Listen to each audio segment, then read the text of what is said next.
Who that nation? How you doing? Come on in. I'm Dolph Jackson of the Come On In Sports Network and the host of the Keeping It Real Who That Sports Podcast. Welcome, family, into this Tuesday morning edition. I'm not going to keep you long, family. What we're going to do this morning, we're going to look at the end of the Saints draft. That's right. I'm not going to talk about Calvin Banks Jr. I'm not going to talk about Tyler Shuck. Who I'm going to talk about is number 6, the 7th selection that the Saints made, the 8th selection, and the very last selection, the 9th selection they made in this past weekend's NFL draft. Today, yesterday, right after the draft, you had those who are considered top NFL brains who cover the National Football League, giving out grades to teams for what they did in this past weekend's draft. My thing is, I'm not going to give out any grades for what the Saints did, because those grades for me will come at the midway part of the season, and at the end of the season, when we see what these young men were able to do. Will all 9 of these young men be able to niche their name onto the 2025 New Orleans Saints roster? We shall see, family. We shall see. But they all have a chance. They all have an opportunity. The Saints had 9 selections in this draft, and they were patient. For the first time in several years, the Saints did not trade up. They stayed pat. They stayed still, understanding, though they haven't come out and just said it, that they are doing a mild rebuild. And what's the best way to replenish a talent deficiency roster is by getting young, cheap talent. When I say talent deficiency, the Saints do have talent on this roster, but it's top heavy. So you bring in 9 young men who all have an opportunity, a legitimate opportunity to make this football team or the practice squad. To me, this draft would be considered a success if 5 of these young men are key contributors this season. I'm going to say it again. I'm gonna go down. I'm going to put it on tape. I'm going to put it on the receipt right now. Y'all heard Dolph say it. If 5 of these young men are contributors, key contributors this season for the New Orleans Saints, I believe that's a good thing. And the Saints could have a better season than many think that they are in store for. With that, family, let's talk about the first player that I want to highlight tonight. This player just happened to be the final selection for the New Orleans Saints. This young man hails from the University of Syracuse. Let me get this up for you. And here's a look at Fidel Diggs, the young man here. Let me get out the way. There we go. This is Fidel Diggs from the University of Syracuse. The Saints, he was one of 2 7-round selections by the New Orleans Saints. Diggs stands 6'4", 257 pounds. He was a 5-year senior. He's 23 years old. He was born in East Camden, New Jersey, so he's an East Coast kid, and he went to Woodrow Wilson High School. He was a 1-year starter at Syracuse as an edge rusher under defensive coordinator Elijah Robinson's full-man front, but he often stood him up in sub packages and downs, and he rushed from different angles. So in 2024, 28% of his defensive snaps came in the box. After 4 seasons in College Station, he started out in College Station, then transferred to Syracuse. He followed Robinson to Syracuse, and he led the Earnsmen with 14 tackles for a loss and 7.5 sacks this past season. So what His measurables from the combine family, he has a wingspan of 79 and 1/8. His arms are 33 and 3/8. His 40 time is 4.57. He ran a 4.57 40. Now, what are some of his strengths? And first of all, I want to give a shout out to Dane Brugler, who does a great job each and every single year. It's one of the best publications out there, family. Dane says that his strengths are he's a prototypical dimension with his frame, length, and hands. He has better bend and flexibility than expected for a player that long. He has a downhill burst and physicality as a A-gap blitzer. He's nifty inside. He has an arm over move to create a rush lane. And he is solid in understanding of how to fit the run from a stacked position. Physical mentality. That's right. He plays with physicality. Will throw his shoulder into contact to clog lanes. A stone pulling lineman. Now, he was twice named a team captain at Texas A&M and also ingrained himself in Syracuse in 2024. He set career bets in backfield production this past season with the 14 tackles for a loss. Now, what are some things he has to work on? What were his weaknesses? His get off. The same day he has an average get off the ball. And as we're looking here, let's take a look here, friends. We can see playing, watch him here. Here, Stonewall gets through the trash. Good right there. Here, works around the tight end. Easy work for him against a tight end. Yeah, that's total disrespect when a team puts a tight end. That's how you got to look at it. Here he is standing up, reading, discipline, brings the ball carry down. Now look at that dip and rip and gets around and he sacks Cam Ward. He had some athleticism. Now here, I love this here. How he was on the control. You could tell he was a spy. He didn't come on the full blitz. He stopped. He watched the quarterback. Quarterback escaped out to the right, and he was able to chase him down. Here he comes again, filling the lane here. And once again, tight end had no chance with him and ran right around the tight end and threw the back. So for Dale Diggs, one of the 7-round selections, he was pick number 254 for the Saints. So Fidel Diggs gets his opportunity to come to New Orleans and open some eyes. That's all you want to do when your name is called. You have to make the coaches take notice, not for what you're doing wrong, but for what you're doing right. Effort, hustle, knowing your playbook, knowing where you're supposed to be, being where you're supposed to be. Getting better each and every single practice, improving your technique.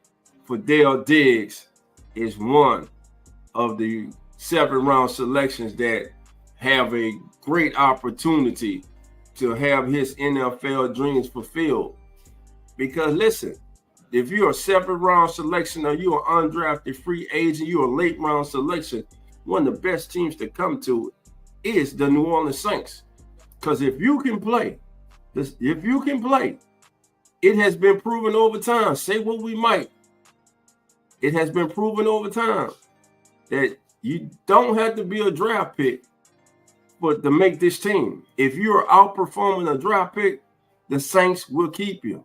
Lance Moore, Pierre Thomas, Rashid Shaheed. You see where I'm going? Well, look, family, we're going to take a quick break.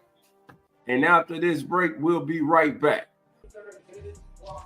Welcome back, family. This is the Keeping It Real Who That Sports podcast. I'm your host, Dolph Jackson. A great Tuesday morning. A good morning to all of you, family. Have a great day at work. Stay safe, family. To all my youngsters going to school. School is almost out. We got proms going on, baby. Summer's about to come, man. Get that summer job, man. Do something constructive with your time over the summer. All right, with that being said, let's go to our next guy. The next guy on the board that the Saints selected in this year's NFL draft in the 7th round. In fact, he was the first selection of the 7th round at number 248. I'm talking about UCLA tight end Moliki Matavavo. Moliki Matavo has a great opportunity to make this team. Let's count the tight ends on this team right now. Juwan Johnson, starter. Foster Moreau, hurt. Don't know when he's going to be back. Rehabbing. Taysom Hill, no timetable when Taysom's going to be back. Darlin Hawker. Many were expecting big things from Darlin Hawker last season, but they just never came to fruition. So with that being said, Moliki Matavo was ranked as the 11th best tight end on Dane Bugler's The Beast of available tight ends this year. He is a 2-year starter at UCLA. He is a flex tight end, and he played under former NFL offensive coordinator, chief offensive coordinator, and Commanders offensive coordinator Eric Bieniemy. 37% of his snaps came in the slot, 32% were inline, and 30% was out wide. So he's versatile. He's a former top crew at Oregon. He transferred to UCLA as a junior, and his production steadily increased as a senior, with 71% of his receiving yards in 2024 came over the final 5 games. So as you can see,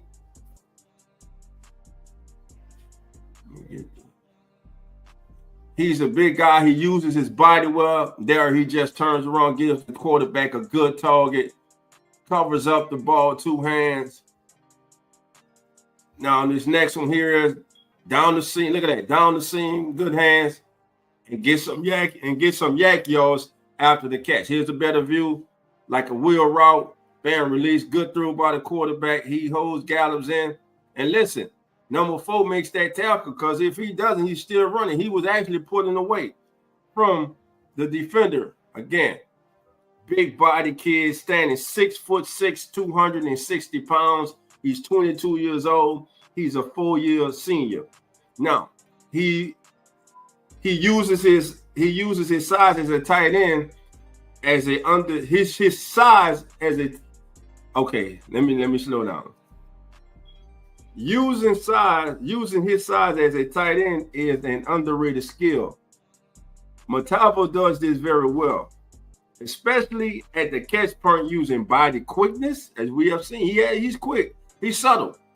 Natural hands to frame the football. He didn't catch. I haven't seen him catch a ball with his body yet. It's with his hands. He has the size to match up against a blocker, although he needs technique work with his hands and posture for a more sustained finish. Overall, Matavo won't wow with long speed, but he offers more as a pass catcher than his college stat line suggests. And he shows promise as a blocker.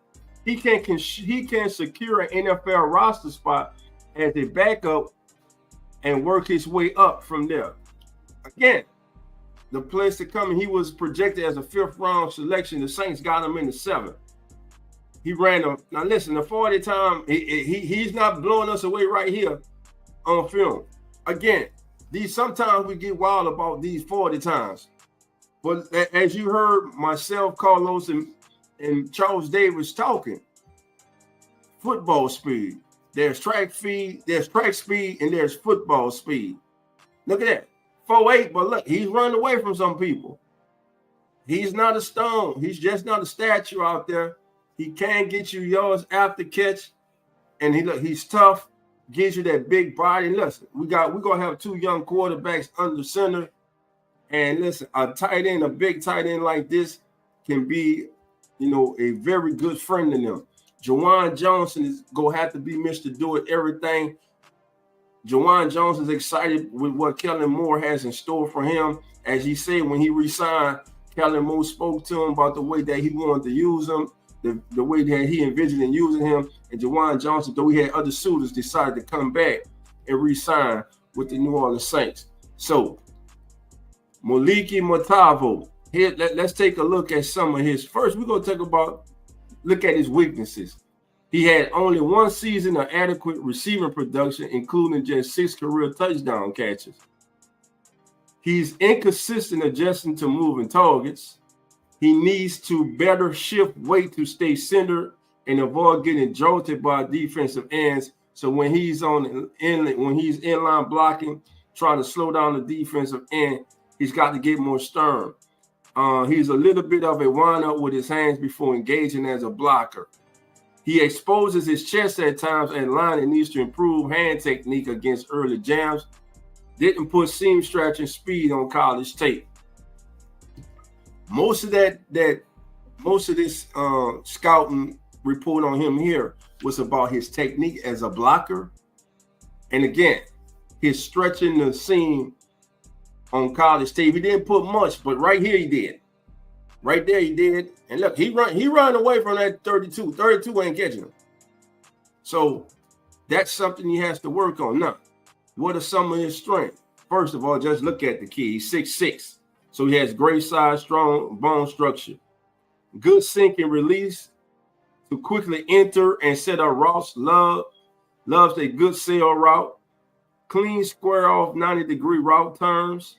He has a basketball background, so 50-50 balls, he go up and get it, baby. He has good hand-eye coordination that translates to the catch part. Quick to return eyes to pocket when he keys blitz, giving quarterback somewhere to go.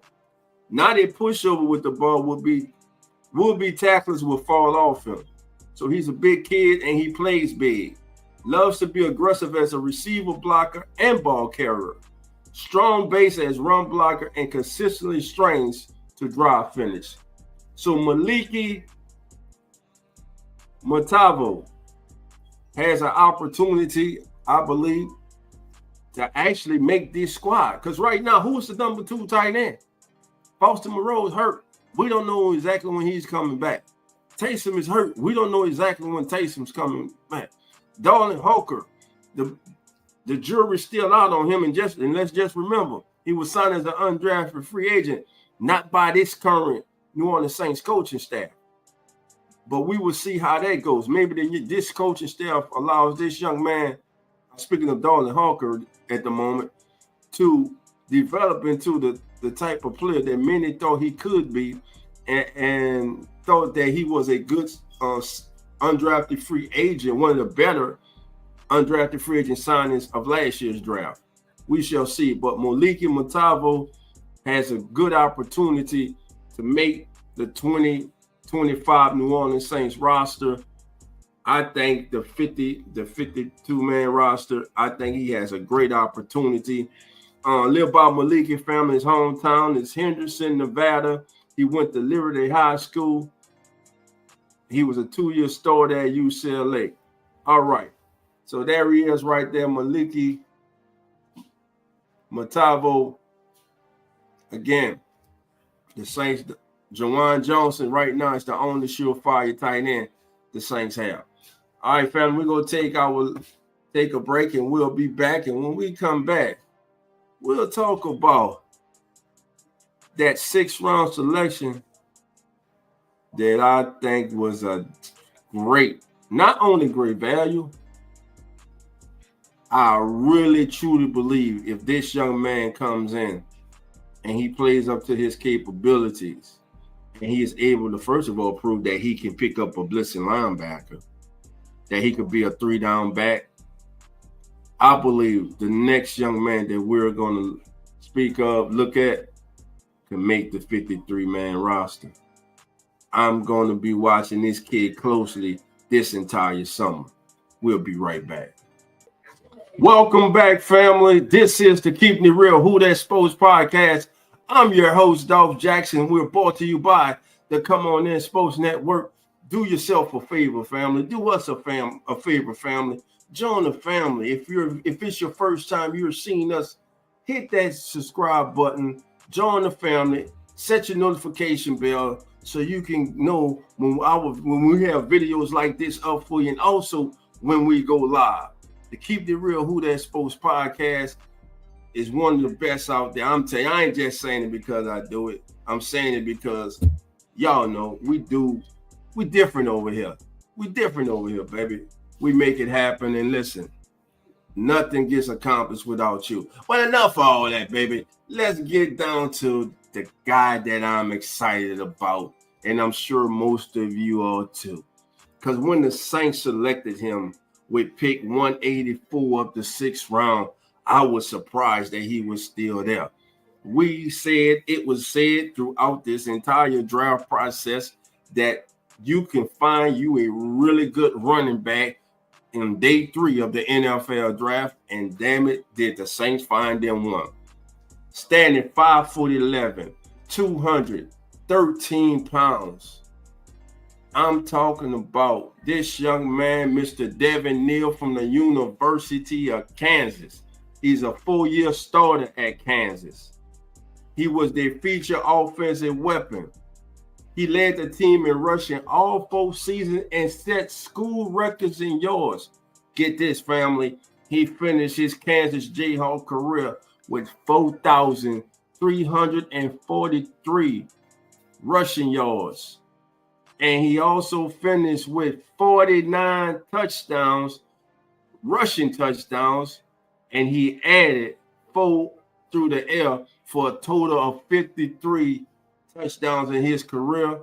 And rushing gains of 100 yards or more, he rushed for 100 yards or more 20 times in his collegiate career in Lawrence, Kansas. When you watch him run, as we're watching him here, here's what, look, I love his patience. I love how he runs through contact. Here he is catching, showing hands in a burst, getting up the sidelines. No, I believe he lasted this long because he didn't run a 4.4 or 4.3 or 4.51. But when you turn on the tape, as we're seeing right here, this is what it's about. The kid's a football player. Look, good vision, good cut. Look how he put the foot in the ground, cut, and go. Here he is running through arm tackles against BYU. I love that. Here he gets the edge. He has some subtleness to his game, family. He runs with a physicality. Here he is there. Push. Look at this. Now, if you're going to come tackle, you got to come tackle him. He's 213 pounds. To me, he plays bigger than that. He's only 21 years old. Look at that. Now, with his square running style, Neal sees the field well. He utilizes his patience, loose sides, and timing to create mismanaged pursuit angles. Yes, he is not a burner, but he is a great example that throttling speed is more important than sprinting speed at the running back position. So what it's saying is here, listen, watch him throttle down, bang, now go. Listen, just go. See the patience that he has, the patience. Look, watch these runs and watch the patience that he showed. And then he has a little burst. Again, he doesn't have the long breakaway speed, but listen, you give me 25, 30 yards, I'm good with that. You see, look at that. Look, good feet. Look at the vision. Look at patience. Boom, boom, boom. And he hits the holes. He consistently creates yards with his pacing, wiggle, and neck for setting up defenders. The two backs have very different. Let me see. Hold on. Neal isn't a punishing runner, but he consistently creates yardage with his pacing, his wiggle, and knack for setting up defenders. Now they kind of give him the comp of Kyron Williams. Now it says that the two backs have very different body style, but Neal's skill set is reminiscent of Kyron Williams, and he was graded as a 4th round selection. So he went 2 rounds later.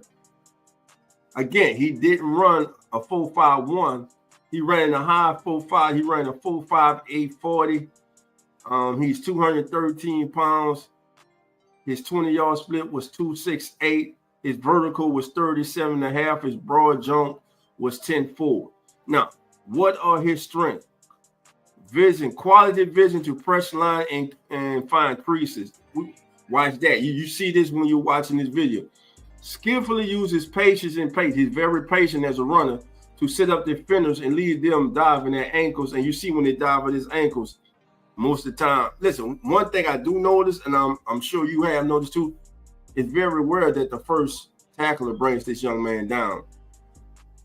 Solid build with run balance to keep momentum through arm tackles. And the way that he kind of plays, And my crazy family kind of reminds me of Alvin a little bit. I'm saying just a little bit.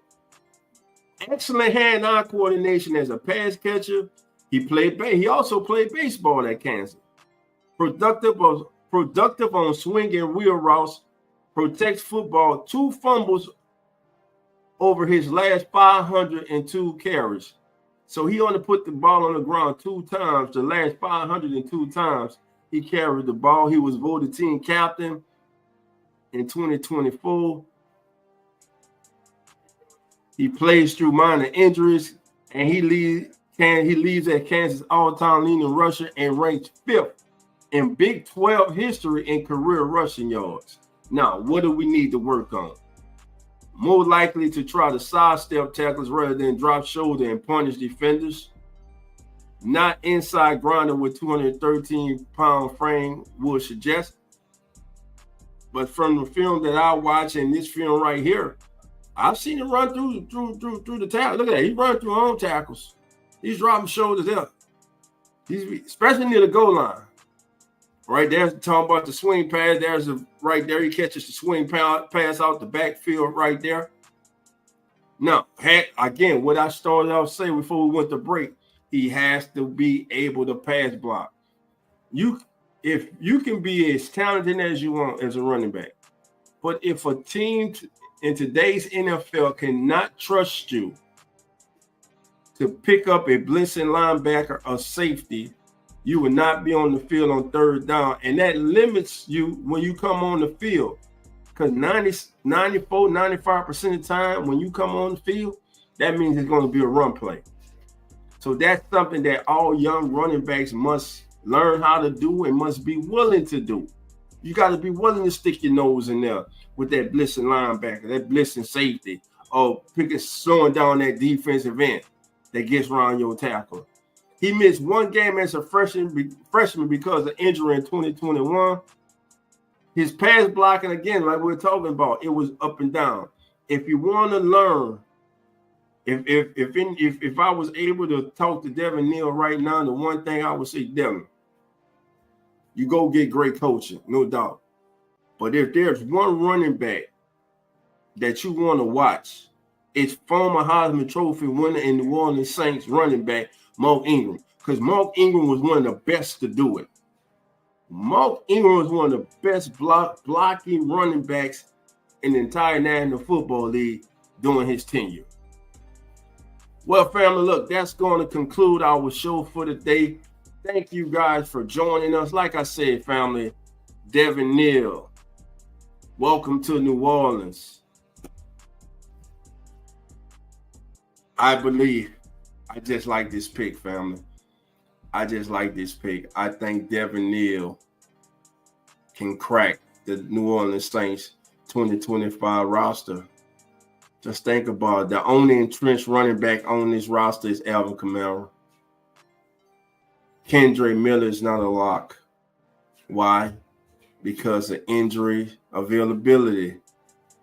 And this current coaching staff did not select him. Clyde Edwards-Helaire has been re-signed. You tell me there's not room for Devin Neal on this team? I'm telling you, there's a great opportunity for this young man.